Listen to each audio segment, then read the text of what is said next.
Welcome back to Two Dogs Talk Ball. I'm Jason, it's your dog right here, Nathan.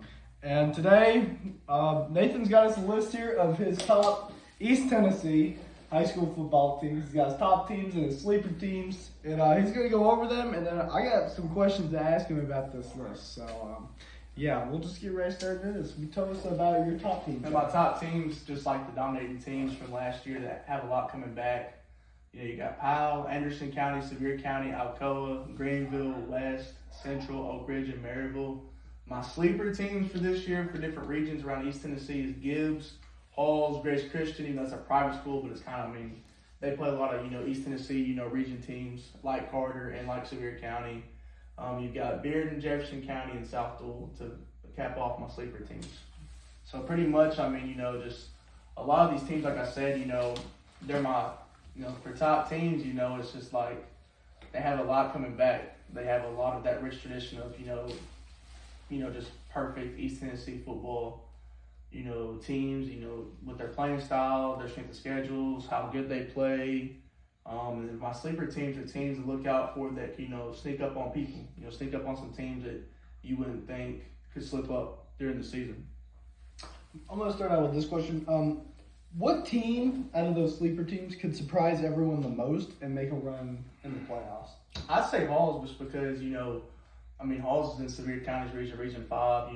You've got Halls and you've got Sevier County, like I said, both in, the same region. And you've got Central, too. So, obviously, I'm pretty sure West is in Sevier County's region, too, if they not moved up from 2024. But, Halls was a team last year that actually surprised me the most. I was debating on putting them as a top team because of their run in the playoffs. In November, they were just like 1 or 2 games away from state championship, but they ran into Sevier County, and Sevier County was dominant last year. So as of right now, I think Halls is one of those top sleeper teams of mine, but I think they could kind of sneak up on a Sevier County or on a Central team in their region.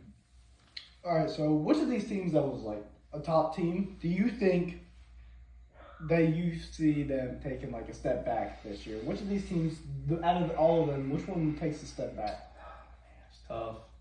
They're all, I hate to say it because of how good they've been in, recent years. You kind of have to throw Sevier County in there just because you kind of saw it at the end of the year last year. Their offensive lineman kind of shut down in the state championship game. Kind of talking with some, diehard Sevier County fans, some alma maters that graduated from Sevier County, just love, coming back and supporting their alma mater football team. You kind of get the feeling that they'll be a state championship run team, but the one thing they like the most is, I would say, O-line. I wouldn't say O-line depth, but, that state championship team, they had everything. They had, an O-line that was committed to Middle Tennessee State University, but this year it's like last year, it was just, they had a good line, but you saw them break down, competition got tough. Yeah. So you kind of have to wait and see, will they bounce back this year, or will it be the same situation as last year? Who are your top 3 quarterbacks out of all of these? Top 3 quarterbacks. Number 1, Cooper Newman. Obviously, you can't commit for Sevier County. I only have 2 right now, in my opinion, to be honest. But the number 2 one is actually a transfer to Oak Ridge, Brody Sparks. I just feel that actually I'll throw Central's quarterback in there too at number 3, just because of what he showed last year. And actually Central's backup just transferred to Carter this year, so we'll kind of see what he'll bring to the table. But now I'm going to focus on Brody Sparks. Obviously we went to Carter. We saw Brody Sparks was there for 3 years. He had his sophomore and junior year he had some good numbers. Good passing yards, good passing touchdowns. Interception rate was a little bit too high, though, that we saw his freshman year, sophomore year, junior year. But, when you go to Oak Ridge and you're playing tougher teams, you've got to step up and make bigger plays. The one thing that I would, if I'm Brody, that I focus, actually the 2 things that I would focus on is interception rates going down and your completion percentage going up. Mm-hmm. And you've got guys like Walker Howard. Walker Howard's a 4-star tight end going to Tennessee. And you saw that insane catch he had in that 7v7 scrimmage. Everybody that's, a diehard ball fan or just loves high school sports in Tennessee, they saw it. Everybody knows who Walker Howard is, and, I'm hoping he has a good season, and I hope he, just transitions that over to Tennessee football next year.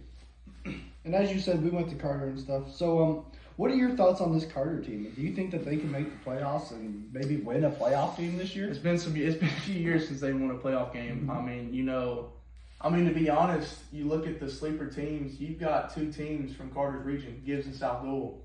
And Carter won a tough overtime game at South Louisville last year, and Carter lost by 3 points at Gibbs last year too. Because if Carter beats Gibbs, they go to play Elizabethton, who Carter has struggled with. But you go a week later into the playoffs, and you saw how much Gibbs dominated Elizabethton. So if you win that game, you get your first playoff win in years, and you move on to the second round for the first time in years too. But focusing on what your question said, there's really not a lot that I can really tell so far. Yeah. Obviously, we had the transfer quarterback come in once Brody Sparks transferred to Oak Ridge.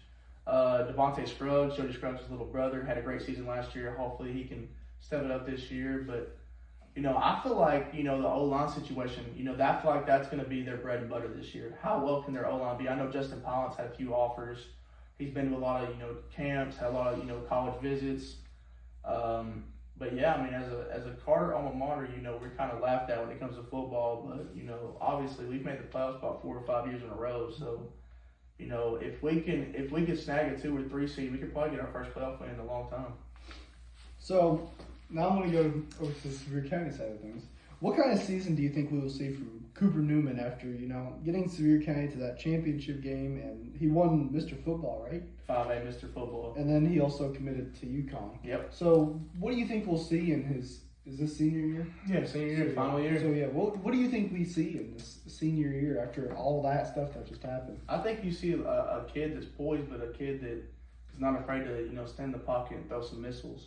And, I think if you go back and watch Coach Gruden's video about his commitment, I mean, he's not that far away from breaking the all-time passing yards as a high school quarterback in this, and not just East Tennessee, not just the region that they're in, but the state of Tennessee as a whole. With Cooper, it's just he's got the right pieces. He's got 2 great running backs, and Nathan Patterson and Brady Maples, the Gatlinburg Pittman transfer, who just committed to Western Kentucky, a Division I program.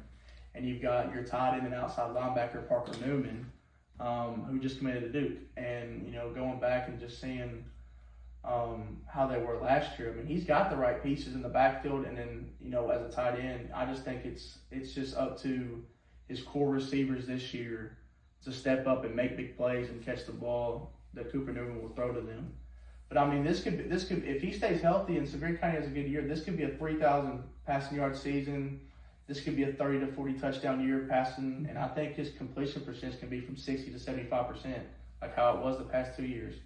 I mean, as a sophomore quarterback, you're in Region 5, and you're going to West, you're going to Oak Ridge and beating, tough teams like that your sophomore year and winning the state championship. And then, this past year, obviously, you lose to Page. They've been at the last 5 years. They were going to step up and finally get their first title in 5 years.